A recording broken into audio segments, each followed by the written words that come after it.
నీవయ్యా, స్తోత్రాలయ్యా, నా దైవము నీవయ్యా. శుభోదయం.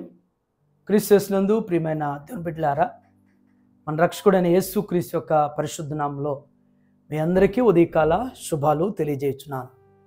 ఈ దినం మన టీఎల్సీ దిన ఆహారంలో దేవుని యొక్క వాక్యాన్ని మనం జ్ఞాపకం చేసుకున్నాం. 2వ రాజుల గ్రంథం 20వ అధ్యాయం 11వ వచనాన్ని చదువుకుందాం. ప్రవక్త యగు యెషయా యెహోవాను ప్రార్థింపగా ఆయన ఆహాజు గడియారపు పలక మీద 10 మెట్లు ముందుకి నడిచిన నీడ 10 మెట్లు వెనకకు తిరిగి పోవునట్లు చేసెను. దేని బిడ్డలారి ఉదయకాల సమయంలో దేవుని యొక్క శ్రేష్టమైనటువంటి తలంపులు మనకి జ్ఞాపకం చేయబడుతున్నాయి. మన దేవుడు సర్వాధికారి, సర్వంతర్యామి, సర్వాన్ని కూడా అనుగ్రహించగలిగినటువంటి సర్వసృష్టికర్త. ఆయన మాటతో ఆదికాండం 1వ అధ్యాయంలో శూన్యాన్ని సుందర సృష్టిగా మన ప్రభు మార్చినటువంటి వారు. ఈ సృష్టి అంతా ఈ రోజున ప్రపంచం సర్వం కూడా ఆయన మాటతో కలగబడినటువంటి, జరిగించబడినటువంటి సుందరమైనటువంటి సృష్టి. ఈ సృష్టిలో ఆయన స్వరూప్యం మనందరం కూడా. మనం గమనిస్తే ఈ భాగంలో శ్రేష్టమైనటువంటి 2 తలంపులు ఉన్నాయి. ఆయన ఆహాజు గడియారపు పలక మీద 10 మెట్లు ముందుకి నడిచిన నీడ అనేటువంటి మాట ఉంది. ఒక గడియారం ఉంది. ఆ గడియారపు పలక మీద 10 మెట్లు ముందరికి నడిచినటువంటి నీడ. సందర్భం మీ అందరికి కూడా తెలిసిన సందర్భమే. హిజ్కియాకి మరణకరమైనటువంటి రోగం వచ్చినప్పుడు దేవుడు మరి ఈ యొక్క సూచనను జ్ఞాపకం చేస్తూ చూపిస్తున్నాడు. ఆహాజు గడియారపు ఆ పలక మీద ఉన్నటువంటి 10 మెట్లు నీడ ముందుకు సాగిపోయింది. అంటే హిజ్కియా రాజు యొక్క ఆయుష్ అనేటువంటిది గడిచిపోయింది. 10 మెట్లు ముందుకు సాగిపోయింది. ఇక తనకి కాలం సమీపమైంది. తన కాలం ముగుస్తూ ఉన్నది.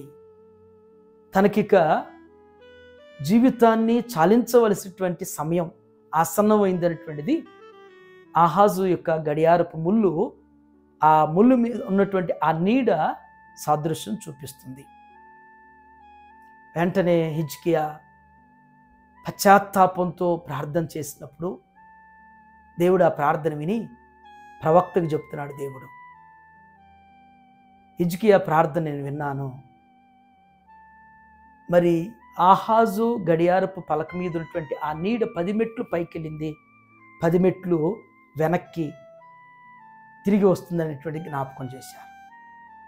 దేవుని బిడ్డలారా, మన దేవుడు మనకి సర్వాన్ని ఇవ్వగలిగిన వాడు, సమస్తాన్ని. ఎందుకంటే మన ఆరోగ్యం, మన ఆయుష్ అనేటువంటిది ప్రభు యొక్క అనుగ్రహం. ప్రభు చేతిలో ఉన్నది మన ఆరోగ్యం కానీ మన ఆయుష్ కానీ.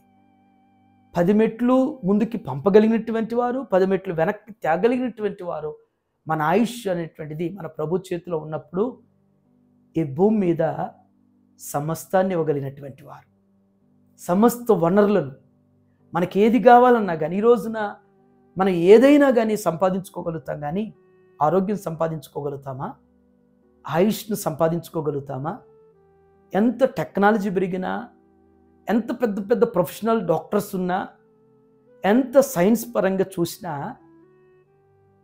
బాగానటువంటి ఆరోగ్యాన్ని ఏదైనా చేయటానికి ప్రయత్నం చేసే పరిస్థితులు ఉంటాయి, కానీ అవి కూడా ఎన్నో ఫెయిల్యూర్స్ ఉంటున్నాయి.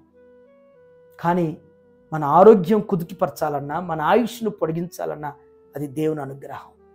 మన ఆరోగ్యం ఆయుష్యే ప్రభు ఇస్తే భూమి మీద భౌతికమైన వాటిని మన ప్రభు ఇవ్వలేడా? అవంతా వాటితో పోలిస్తే మనకు కావలసిన అక్కర్లు కానీ, అవసరతలు కానీ, ఆర్థికమైనవి కానీ, మనకు కావలసిన భౌతికమైనవి అవే మాత్రం మన ప్రభు ఇవ్వలేరా?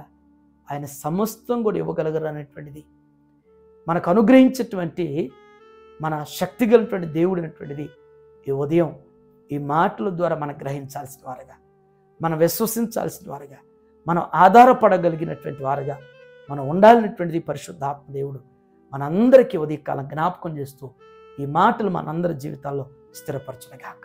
ఆమేన్. ప్రార్థన చేసుకుందాం. ప్రేమ కలిగిన ఆయన, కృప కలిగిన తండ్రి, మీకు వందనాలు ప్రభువా. ఈ ఉదయం నాయన హిజ్కియా జీవితం ద్వారా నా తండ్రి దేవా, మరి ఆహాజు యొక్క గడియారపు ఆ ముళ్ళు ప్రభువా, ఆ నీడ 10 మెట్లు ముందుకి వెళ్ళినట్లుగా హిజ్కియా కన్నీటితో ప్రార్థన చేసినప్పుడు కన్నీటి మొరను ప్రార్థన మీరు ఆలకించిన ఆయన ఆయుష్ను ఆయన పొడిగించినట్లుగా నా తండ్రి మీ వాక్యం ద్వారా మాతో మీరు మాట్లాడినందుకు వందనాలు చెల్లిస్తున్నాం దేవా. మా ఆరోగ్యం, మా ఆయుష్, మీ అనుగ్రహం మీ చేతిలో ఉన్నది.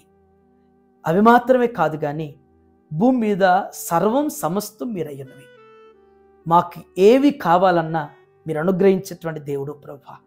అటు రీతిగా మీ మీద ఆధారపడటం, మీ మీద నమ్మిక కలిగి ఉండటం, మీ వైపు చూసిన ఆయన అడిగి పొందుకున్నటువంటి కృపలో ఈ ఉదయం మమ్మల్ని అందరిని కూడా స్థిరపరచమని ప్రార్థన చేస్తున్నాను.